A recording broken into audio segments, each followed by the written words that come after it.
March the 25th, down in Telford, you get to hopefully seek your revenge on Nathan Heaney, where I can't remember when was it. Was it summer last year?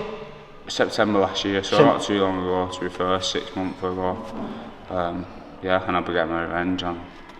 Because the fight ended, it was halted in the 5th round because there was a clash of heads, and he ended up getting a cut. So he went to the scorecards, and he got the decision. But I remember speaking to Steve Lillis, and he felt it was a little bit unfair.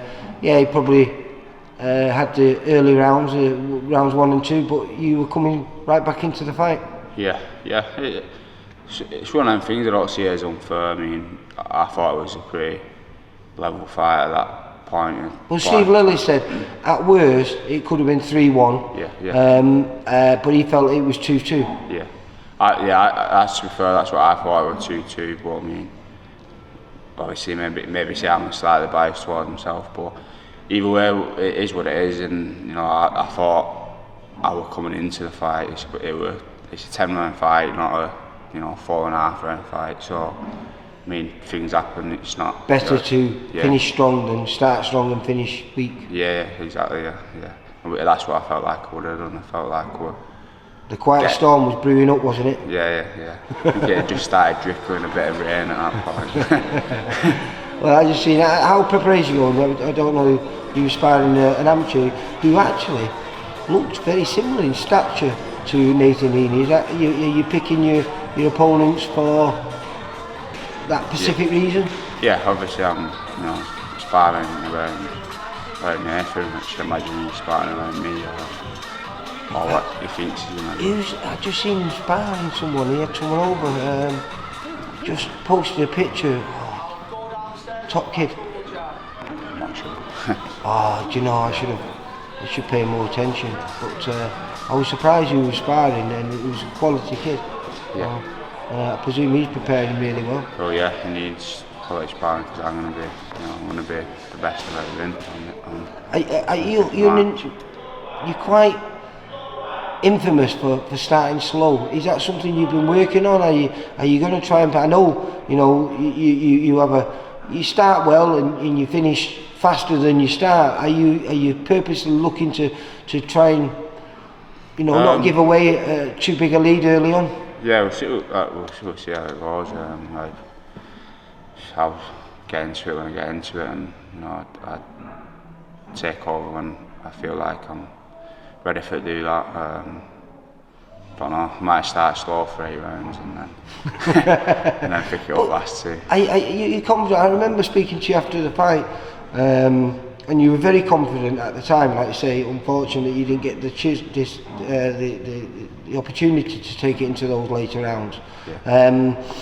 But like you say, because you were down on, because I think they even scored the 5th round, which was only a minute and a half into it, wasn't it? And they managed to score that round, and most of the judges had it all in favour of him, which seemed to be really harsh. Yeah, you know what I mean.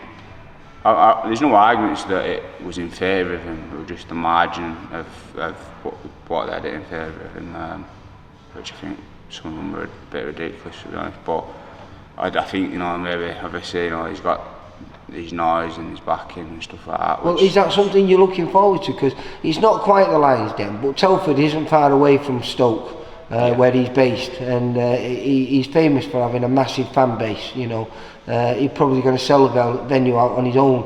Yeah. But do you like that? Do you like going into the Lions' Den? Is that what gets you going? Yeah. I mean, obviously, I fought away once in Spain, and then when I fought Heaney, pretty much it was like us the away fighter, because he was the home fighter with Frank Warren's lot, stuff like that, and he had a big fan base. But I feel like I thrive off it. Yeah, I don't know. It's just. There was a title on the line last time. I can't remember which one was it. IBO International. Yeah. IBO International. But I believe there's still a title on the line, but a different one for this fight. Yeah, WBA Continental. Yeah. Oh, so that's a slight upgrade.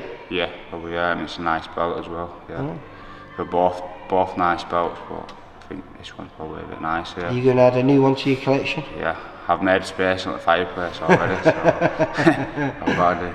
What have we got then? We're about 4 weeks away, are we? 4 weeks tomorrow, yeah, everything's going good, and yeah, ready. Yeah. And this place has been, like I was just saying, you never know who's going to turn up in this place, do you? You know, I turned up this morning mainly to come and chat to you, but then we had Owen Kirk, who's fighting on our show. He's got a big fight.